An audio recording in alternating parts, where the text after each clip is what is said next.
Hello everyone, একটা ডিম আর 1 cup আটার রেসিপি আপনাদের সঙ্গে আজকে শেয়ার করছি। এটা দারুণ দারুণ খেতে লাগে। তো এর জন্য আমি 1 কাপ আটা নিচ্ছি সামান্য অল্প একটু লবণ আর অল্প একটু জোয়ান হাতে ঘষে দিয়ে দিচ্ছি, এতে ফ্লেভারটা ভালো আসবে। আর দিয়ে দিচ্ছি 1 চামচ মতো সাদা তিল না থাকলে এটা স্কিপ করবেন। দিয়ে দিলাম ছোটো চামচের 1 চামচ চিলি ফ্লেক্স আর 1 চামচ রিফাইন্ড অয়েল। তারপরে এরকমভাবে ঘষে ঘষে খুব ভালো মতো মিশিয়ে নিচ্ছি আটার সঙ্গে সব কিছুকে। এবারে মেশানো হয়ে গেছে, এবার আমি একটু একটু করে জল দিয়ে একটা সফট ডো মেখে নিচ্ছি।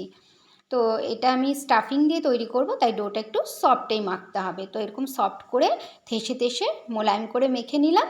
এবারে এতে সাদা তেল বুলিয়ে দিলাম যাতে না ড্রাই হয়ে যায়। এবারে আমি এই ডোটাকে রেস্টে রেখে দিচ্ছি ঢাকা দিয়ে। আর এদিকে ওভেনে প্যান বসিয়ে প্যানটা গরম করে এতে দিয়ে দিয়েছি বড় চামচের 1 চামচ রিফাইন্ড অয়েল, দিলাম হাফ চামচ মতো গোটা জিরে। আর আমি একটা বড় সাইজের পেঁয়াজ এরকম মিহি করে কেটে নিয়েছি, এই পেঁয়াজটাকে আমি এর মধ্যে দিয়ে দিলাম প্যানে। এবারে পেঁয়াজটাকে হালকা একটু নাড়াচাড়া করে জাস্ট একটু নাড়াচাড়া করে আমি এতে দিয়ে দিচ্ছি হাফ ইঞ্চি মতো গ্রেট করা আদা আর দিচ্ছি 5 কোয়া মতো গ্রেট করা রসুন। এবারে আদা রসুনটাকেও একটু এক সাইডে এরকম করে নাড়াচাড়া করে ভেজে নিয়ে আমি এবারে পেঁয়াজের সঙ্গে মিশিয়ে নিচ্ছি। তো পেঁয়াজটাকে লাল লাল করে ভাজবো না, পেঁয়াজটা জাস্ট একটা সফটনেস আসবে আর কাঁচা ভাবটা চলে যাবে, সেরকমভাবে ভেজে নেবো। আর এতে দিয়ে দিলাম 2টো কাঁচা লঙ্কা কুচি। কাঁচা লঙ্কাটাকেও একটু পেঁয়াজ আদা রসুনের সঙ্গে ভেজে নিয়ে আমি একটা ডিম ফাটিয়ে এই পেঁয়াজ আদা রসুনটা কাঁচা লঙ্কা এক সাইডে একটু রেখে সরিয়ে দিলাম। তারপরে আমি এই প্যানের বাকি সাইডে এই ডিমটা ফাটিয়ে দিয়ে দিলাম। এর মধ্যে দিয়ে দিচ্ছি অল্প সামান্য একটু লবণ। তারপরে ডিমটাকে এরকম একটু নাড়াচাড়া করে দিচ্ছি এরমভাবে। তারপরে কিছুক্ষণ আমি এরকম রেখে দিলাম যাতে একটু ডিমটা সেট হয়ে যায়। তারপরে ডিমটাকে এরকমভাবে টুকরো টুকরো করে দিচ্ছি। এবারে আমি ডিমটাকে টুকরো টুকরো করে যে পেঁয়াজ আদা রসুন কাঁচা লঙ্কা সাইডে রেখেছিলাম সেগুলো ডিমের সঙ্গে মিশিয়ে দিচ্ছি। ডিমটাকে ভালো মতো এরকমভাবে একটু টুকরো টুকরো করে নিলাম। তারপরে দিয়ে দিচ্ছি কালারের জন্য সামান্য একটু হলুদ গুঁড়োটাকে খুব ভালো মতো মিশিয়ে নিয়েছি, একটা খুব সুন্দর কালার চলে এসেছে।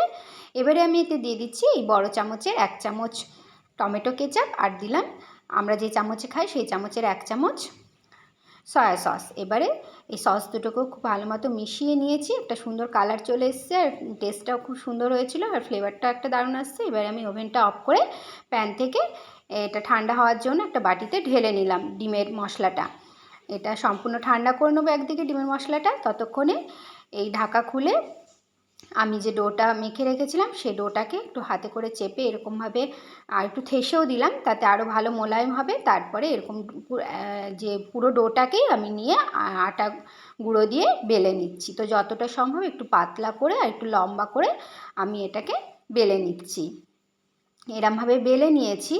এবারে যাতে সাইডগুলো সমান হয় তার জন্য আমি এগুলো একটু কেটে বাদ দিয়ে দিচ্ছি, এরকমভাবে কেটে সমান করে নিচ্ছি। তো এরকমভাবে আমি কেটে নিলাম। আর যে এই পোর্শনগুলো কাটা গেল এগুলো দিয়ে আমি যতটা আছে আমার একটা পরোটা বা রুটি হয়ে যাবে, তো আমি বানিয়ে নেব। এবারে এটাকে একটু কেটে কেটে এই সিটটাকে কেটে একটু ছোটো ছোটো সিট বানিয়ে নিচ্ছি। এবারে এগুলোকে আমি এরকমভাবে ছোটো ছোটো করে কেটে দিচ্ছি। তো আপনারা আপনাদের পছন্দ মতো শেপ দিয়ে বা সাইজে কেটে নিতে পারেন। এবারে আমি এই সিটগুলো একটা করে নিয়ে নিচ্ছি। তো এরকমভাবে সিটগুলো একটু পাতলা করেই বেলে নিয়েছি আর আমি একটু ছোটো ছোটোই রাখছি।